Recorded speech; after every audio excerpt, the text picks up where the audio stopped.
নমস্কার বন্ধুরা, আজ আমি গীতার গুরুত্ব সম্পর্কে কিছু বলবো।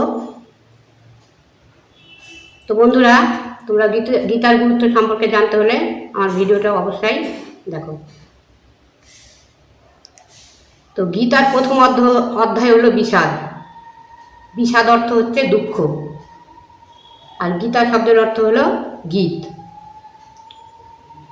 তো আমাদের হিন্দু ধর্মে বাঙালিদের শ্রেষ্ঠ ধর্মগ্রন্থ হচ্ছে গীতা।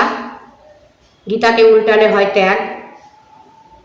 আমাদের প্রতিদিন এই গীতা পাঠ করা একান্ত দরকার। গীতা পাঠ করলে আমরা সব কিছু জানতে পারি, কার সাথে কেমন ব্যবহার করব, কেমনভাবে চলাফেরা করব, এগুলো সব জানা যায়।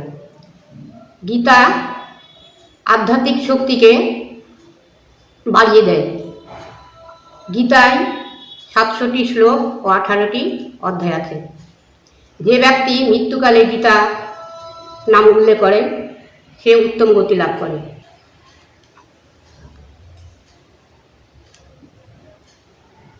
যে ব্যক্তি পিতৃগণের উদ্দেশ্যে গীতা পাঠ করেন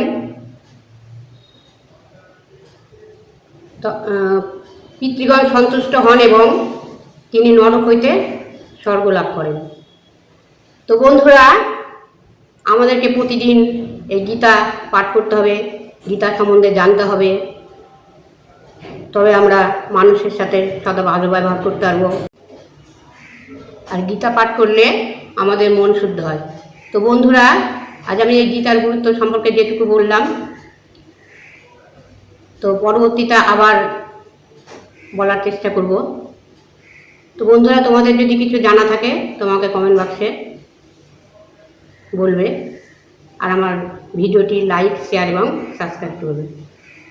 তো বন্ধুরা, আজ এখানে শেষ করলাম। ধন্যবাদ।